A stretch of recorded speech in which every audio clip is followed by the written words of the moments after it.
Resting membrane potential and action potential are two very basic things in medical physiology. And these two topics are very frequently asked in different exams. So if you don't have a clear idea on this, you may get this in the exam. So in this video, I will talk about resting membrane potential, and in my next video, I will talk about action potential. So if you have not subscribed my channel yet, please do it now and hit the bell icon so that when I come up with new videos, you will get the notification first. So let's begin.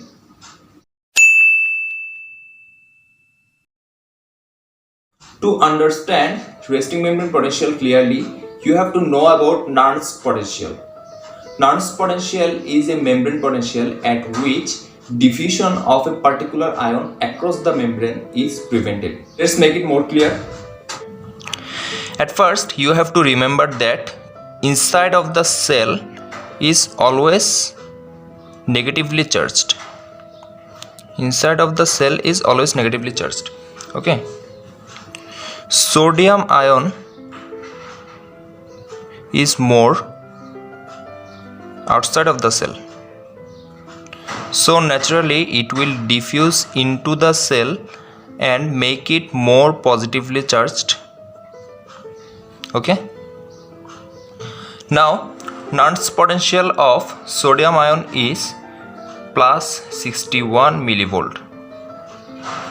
That means the diffusion of sodium ion inside the cell will be stopped when the charge inside the cell becomes plus 61 millivolt. Okay. Similarly, potassium ion is more inside the cell. So diffusion of potassium ion will occur outside and make the interior of the cell more negative.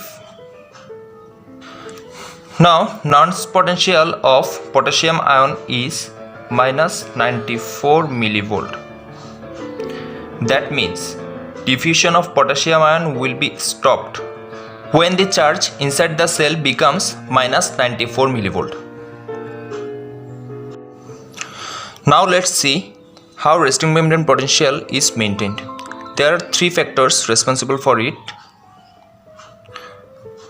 Number one is sodium potassium pump.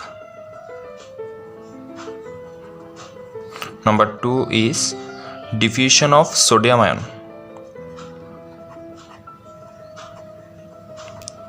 Diffusion. And number three is diffusion of potassium ion.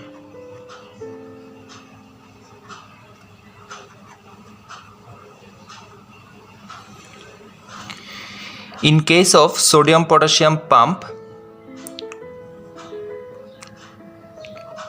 2 potassium ion will go inside the cell, that is called influx, and 3 sodium ion will go outside of the cell, that is called efflux. As because there is loss of more positive ion, so the cell will become negatively charged, that is minus 4 millivolt. So sodium potassium pump gives a negative charge of minus 4 millivolt. Now point number 2, diffusion of sodium ion. It will give a membrane potential of plus 61 millivolt. And point number 3, diffusion of potassium ion, it will give a membrane potential of minus 94 millivolt. So the total membrane potential should be minus 37 millivolt. But according to Goldman equation, membrane potential depends on permeability and concentration gradients of the ion across the membrane, and both permeability and concentration gradient of the ion is very high in case of potassium and very low in case of sodium. So potassium has the major role in maintaining the resting membrane potential. The combination of both sodium and potassium diffusion gives a membrane potential of minus 86 millivolt. Now let's sum up. Minus 86 millivolt for both sodium and potassium diffusion and minus 4 millivolt for sodium and potassium pump equal to minus 90 millivolt. This is how a resting membrane potential is maintained. That's all for today. So please subscribe to my channel and hit the bell icon and stay tuned. Thank you.